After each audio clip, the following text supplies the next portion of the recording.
stops. You can go right into New York City from there, believe it or not. This is just before the Connecticut border. I worked my way up through the state. I got off. The river was very near flood proportions. I camped right next to it all night long. It was fabulous. Wet, it was rainy, and things just kept getting wetter and rainier from here on. All the way from the south, they've been hiking in a drought, basically. That's right. Virginia, this is Vermont, the border of Vermont. Notice that the trail is turning into this muck with all the hikers going through. There were places where it was up to my knees. I often wonder how it turned out.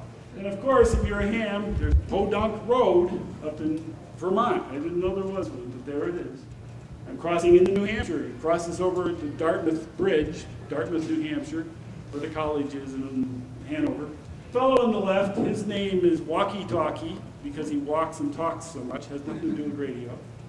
This fellow in the middle here, his trail name was 00, because he's totally blind. Well, he has a little bit of vision. He can tell dark from light, and that's about it.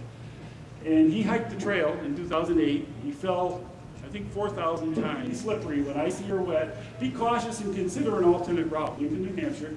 This is KD2VX. The QRP shirt says power is no substitute for skill. She wrote to me in 2007, said, when you're coming through, get in touch and I'll come up and run you around if you need it. So I called her from Mount Moosilauke on a cell phone. She came running up and hauled the three of us around, the other two fellows and myself. Bought us dinner, wouldn't let us pay for it. Toughest hikers I've ever met in my life, and maybe toughest human beings.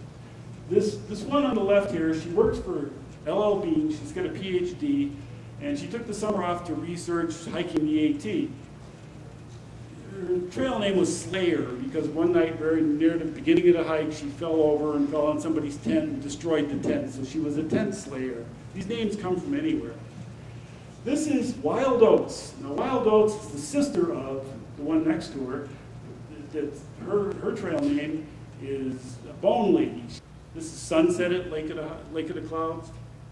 Just beautiful sunsets. Very cold. The area ahead has the worst weather in America. Many have died there from exposure, even in the summer. Turn back now, the weather is bad. Just a beautiful scene. I have this as my desktop right now.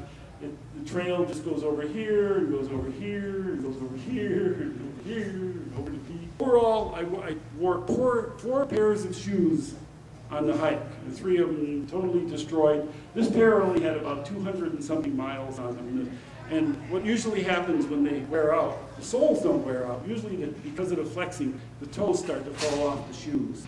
So we got to the main border. It's getting colder. Notice I'm bundling up more. This is Mahoosic Notch. It's the toughest mile of the entire Appalachian Trail. They were worried about the dragon's tooth, but this is one tough section. There's a bunch of moose bones there. A moose had fallen in the year before and died and couldn't get out. This is the trail in Mahoosic Notch. You go under these boulders that are bigger than this room, and you crawl through there. And porcupine showing its better side to me. This woman picks me up. I'm crossing a road, it's been raining, it's cold, it's wet, I'm tired. This woman picks me up in her little minivan and offers to take me to her cabin. And all I could think of was Kathy Bates in Misery. It kept flashing through my mind. But she had this spare cabin next to hers, put me in there, and I thought I died and gone into an LL Bean catalog. It was fabulous. And she said, stay as long as you want. This is the Piazza Rock Privy at the Piazza Rock Shelter, which is maintained by LL Bean. They do a nice job. It's called Your Move because inside it's a two-holer, and it has a cribbage board. Your Move. And just to add to the humor, I saved some of those little strips you get in the hotels and the toilet seats that show they've been cleaned, and I wrapped them on. Just eye candy. This is, forget which mountain strap. And then it goes over to this peak here. However, typical AT fashion, it goes down this way, goes over here. The air is getting very cold. This is first thing in the morning. Beautiful. The official crossing of the Kennebec River, absolutely the only way you can cross the river. People have drowned here, so they offer a free canoe. Thank goodness. Next day was hunting season. Then we entered the 100-mile wilderness, which is, it says there are no places to obtain supplies or get help until Abel Bridge 100 miles north. So you got to carry all of your stuff for as much as 10 days, depending on weather. We made it through in 5.5. The moose are very bright up there. The moose droppings here say 2,100 miles. That's how far we've come since Georgia. Moose are really good. Fort Relief, just a beautiful scene. Here I am on the peak of the mountain. I finished, I don't have time to explain the apron, but people do all kinds of crazy things up there.